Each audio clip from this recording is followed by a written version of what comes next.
Halo saudara-saudara yang terkasih dalam Kristus. Kita bertemu lagi dalam Summary Daily Bible Study. Dan pelajaran yang di summary hari ini berjudul Sacrifices and Offerings. Dan pelajaran kita ini kita ambil dari kutipan Review and Herald Mei 6, 1875 dari paragraf 1, 2, 3. Dan kita sudah membahas di paragraf keempat. Di mana di paragraf keempat kita ketahui bahwa umat Tuhan ini adalah umat Tuhan yang diberikan keistimewaan. Dan keistimewaan ini diberikan kepada umat Tuhan sebagai suatu tanggung jawab untuk bisa dibagikan kepada orang lain. Dan untuk umatnya yang istimewa, Tuhan memberikan 2 lipatan sistem hukum, yaitu Tuhan memberikan moral law dan ceremonial law. Kita tahu fungsi moral law adalah untuk menunjukkan kembali kepada penciptaan. Artinya, kalau ditunjukkan harus dilihat.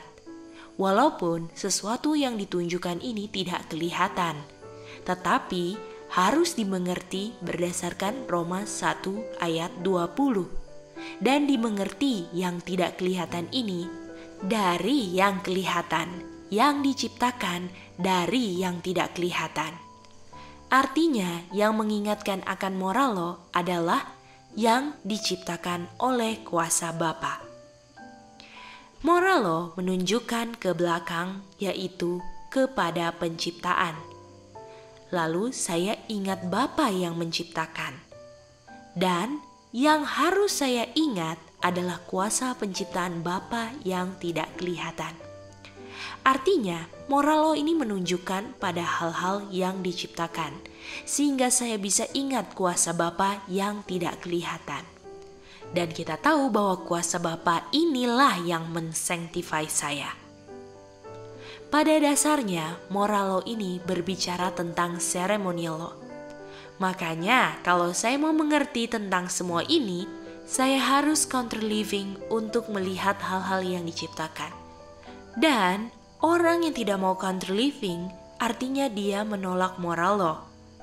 Karena kita harus ingat bahwa tujuan moral law adalah untuk mengingatkan kuasa penciptaan Bapa. Artinya kalau saya menolak untuk counter living, saya menolak untuk melihat kuasa penciptaan Bapa. Artinya saya menolak moral law. Tetapi walaupun orang ini sudah menolak moral law, Tuhan tidak menolak dia, di mana Tuhan mengungkapkan panjang sabarnya. Walaupun Tuhan mau dia untuk counter living, kemauan Tuhan ini tidak akan berhasil buat dia untuk counter living. Karena yang membuat dia bisa counter living atau melihat kuasa penciptaan Bapa adalah moral law yang sudah dia tolak. Sehingga harus ada solusi lain, sehingga Tuhan memberikan dia ceremonial law untuk bisa counter living dan melihat kuasa penciptaan Bapa. Artinya jembatan antara ceremonial law dan counter living adalah moral law. Jadi kesimpulannya di sini adalah persoalannya sekarang adalah orang melanggar moral law, dan yang bukan persoalan adalah counter living. Jadi Tuhan mau membereskan persoalan moral law ini dengan mundur ke ceremonial law, supaya bisa kembali lagi ke moral law, sehingga moral law inilah yang akan membuat saya bisa untuk counter living. Jadi kesimpulannya moral law sekarang menjadi jembatan untuk counter living, yang pada awalnya moral law ini adalah hambatan untuk saya ke counter living. Dan moral law ini tidak akan dilupakan kalau prinsip ceremonial law diterapkan, walaupun ceremonial law-nya tidak tertulis. Bagaimana kalau kita mau bilang ceremonial law-nya tertulis? Artinya mereka tidak akan lupakan moral law lagi. Jadi mari kita gambarkan timeline di sini. Pada awalnya, prinsip ceremonial law diterapkan. Ceremonial law-nya tidak tertulis sehingga moral law-nya tidak dilupakan. Lalu orang lupa akan moral law dengan melanggar moral law. Oleh karena itu ceremonial law harus tertulis supaya moral law tidak dilupakan lagi. Dan ini masih mudah-mudahan Karena kita sudah mendapat contoh dari orang Farisi yang mengetahui seremonial law yang tertulis tetapi masih menyalibkan Tuhan Yesus. Prinsipnya adalah seremonial law ini diberikan karena melanggar moral law. Jadi ketika kita membuat seremonial law ini adalah untuk supaya tidak melanggar moral law lagi. Dan cara untuk membuat seremonial law supaya tidak langgar moral law adalah yang pertama sacrifices, yang kedua offerings. Pertanyaannya, sacrifices dan offerings ini kapan terjadinya? Jawabannya selama-lamanya atau selalu ada. Kenapa selama-lamanya? Karena di Eden Adam dan Hawa berdosa. Jadi sacrifice ini karena dosa, melanggar moral law. Dan kalau orang tidak melanggar, artinya prinsip seremonial law-nya dijalankan. Dan kalau di dispensasi setelah dosa, melanggar moral law itu karena lalai seremonial law dan lalai sacrifices dan offerings. Dan sekarang mari kita kembali ke waktu Adam dan Hawa berdosa di Taman Eden, di mana mereka melanggar moral law. Artinya kalau mereka melanggar moral law itu karena mereka lalai prinsip sacrifices and offerings, di mana mereka akhirnya makan buah. Artinya sacrifices dan offering ini prinsipnya sudah ada sebelum dosa. Artinya setelah dosa, sacrifices and offerings tetap ada. Bedanya apa? Bedanya di Eden prinsip ceremonial law-nya tidak ada domba karena belum ada yang melanggar atau sebelum melanggar. Dan setelah dosa masuk ada yang melanggar, Tuhan memberikan ceremonial law dengan ada domba, dan ini diberikan supaya tidak melanggar lagi. Jadi di Taman Eden ini mereka lalai di sacrifices and offerings sehingga mereka melanggar 10 hukum. Sama seperti Hawa yang lalai untuk bersama suaminya, walaupun untuk tidak bersama suaminya ini bukan dosa, tapi karena dia lalai dan meninggalkan suaminya, dia jalan sendiri sehingga dia berdosa dan makan buah yang dilarang. Karena untuk bersama suaminya ini anjuran supaya tidak berdosa.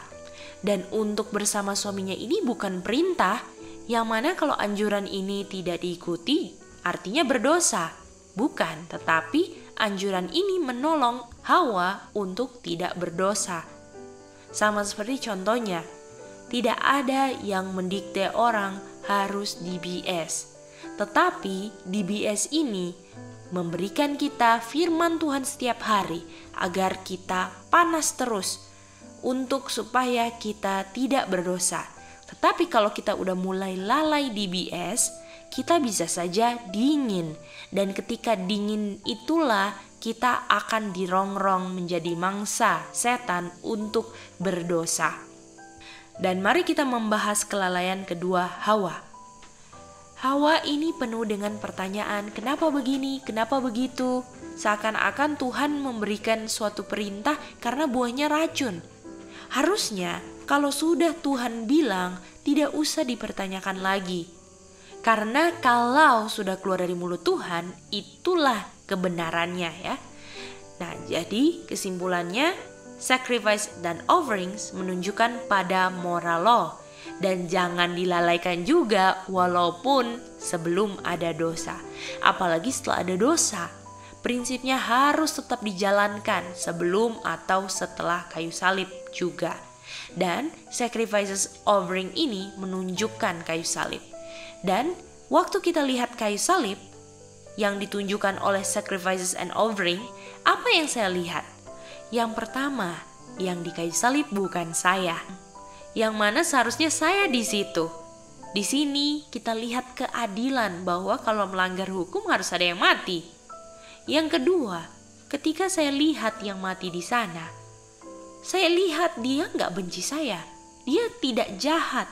Artinya kalau dia mau mati gantikan saya, dia baik. Jadi saya sudah bisa melihat keadilan dan baik. Dan apa yang just and good, adil dan baik. Di Roma 7 ayat 12, yang just and good adalah law. Dan law ini bicara tentang moral law. Jadi, untuk saya lihat moral law, saya harus bunuh domba. Supaya saya bisa lihat kayu salib. Dan setelah saya lihat kayu salib, saya lihat kembali moral law. Jadi, ketika saya menurut hukum, itu karena saya cinta Tuhan, berdasarkan Yohanes 14 ayat 15. Dan kalau saya cinta Tuhan, hasilnya saya keep the moral law. Dan kalau saya cinta, saya akan keep the moral law yang just and good. Artinya hasil dari saya cinta ini adalah just and good. Dan buah roh pertama adalah kasih, cinta. Dan ada juga buah roh yang namanya goodness. Sama seperti moral law-nya adalah good. Jadi, kalau kamu cinta dan good, kamu akan keep the law yang just and good. Jadi, yang buat saya cinta dan good, itu saya melihat love and good. Dan di 1 John 5 ayat 9, yang membuat saya love and good, saya melihat God yang love and good sangat mencintai saya. Sehingga di John 3 ayat 16, God yang sangat mencintai saya mati di kayu salib. Sehingga saya lihat kayu salib, saya jadi love and good. Saya memiliki rohnya Bapa dan anak yang saya lihat. Sehingga saya keep yang love and good. Dan saya menjadi love and good. Dan make sure dalam setiap kita punya feast, pertemuan, assembly, new moon, sabat, saya bisa lihat the love and the good of the Father. Artinya, jangan sampai saya cuman datang ke assembly dan ikut rame. Tetapi saya dalam keramaian itu tidak melihat the love and good-nya Bapa. Karena kalau saya nggak lihat the love of God, saya di saat nanti tidak rame, saya tidak akan setia. Tapi kalau dalam waktu rame saya bisa lihat the love of God, nanti kalau tidak rame lagi, saya akan tetap setia. Mari kita renungkan betapa Bapa mencintai kita. Bapa sangat berat loh melepaskan anaknya. Karena Bapa begitu mencintai anaknya. Makanya di dalam Roh Nubuat sampai konsel keselamatan ini 3 kali. Karena siapa sih Bapa yang mau anaknya mati? Ini mengungkapkan Bapa ini sangat cinta anaknya. Jadi kita harus selalu lihat kayu salib. Dan kayu salib ini sudah ada sebelum dosa, walaupun namanya bukan kayu salib. Dan waktu Tuhan Yesus menciptakan manusia, Tuhan Yesus tahu manusia akan membuat tangannya berlobang. Dan rencana keselamatan ini sudah direncanakan di Zakaria 6:13 sebelum manusia diciptakan. Dan waktu konsel antara Bapa dan anak, Yesus menurut pada bapaknya seperti Ishak yang melambangkan Tuhan Yesus menurut kepada Abraham. Jadi, kalau sebelum ada manusia sudah ditetapkan rencana keselamatan, artinya Bapa dan anak ini sangat mencintai manusia sebelum manusia diciptakan. Pantas saja waktu sudah ada manusia, Bapa dan anak sangat mencintai manusia. Jadi waktu ada dosa masuk, tidak berkurang sama sekali cinta Bapa dan anak kepada manusia. Mari kita lanjut kutipannya. Dibilang bahwa sistem ceremonial law founded in Jesus. Dan Yesus inilah yang sudah rela mati sebelum Yesus ada. Dan kita tahu bahwa semua yang ada di dunia ini sumbernya itu adalah Bapa. Artinya yang ada ini adalah bagian daripada Bapa. Jadi waktu manusia berdosa, mereka masih dicintai dengan cinta yang tidak berubah. Apalagi anaknya. Anaknya mau untuk mati untuk orang yang Bapa cintai. Makanya anaknya sangat dicintai. Dan yang paling penting adalah kita harus bisa melihat the love of God. Karena the love of God ini, kalau kita sudah ada, siapapun di dunia ini tidak bisa memisahkan kita dari the love of God. Dan the love of God ini adalah bagian dari divine nature-nya Bapa, yaitu kuasa yang sanggup kalahkan setan. Jadi kuasa ini bukan saja kuasa yang menciptakan, tetapi kuasa yang dipenuhi dengan kasih. Dan setan ini cuma mau kuasanya saja tanpa kasih Bapa. Jadi ingatlah bahwa kasih Bapa itulah yang selamatkan kita. Kuasanya yang penuh dengan kasihnya itulah yang selamatkan kita. Dan kasih Bapa itu sudah sangatlah maksimal. Di 1 John 4 ayat 9 dikatakan, dalam hal ini diungkapkannya the love of God, dengan Bapa mengirim anaknya satu-satunya ke dunia. Dan kalau anaknya ini cuman partnernya atau cuman peranan, kasihnya itu gak akan maksimal. Karena kalau bukan anaknya, kasih Bapa itu gak akan sebesar kalau anaknya yang mati. Dan ingat bahwa love-nya Bapa ini untuk supaya kita bisa berdiri di time of trouble. Jadi kalau orang bilang anak Bapa bukan anaknya, kira-kira apakah orang itu bisa berdiri di time of trouble? Tentu saja tidak bisa.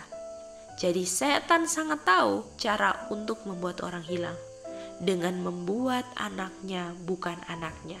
Tetapi kalau kita belajar dan menyelidiki sungguh-sungguh dan jujur, kita akan dituntun untuk mengetahui apa yang benar.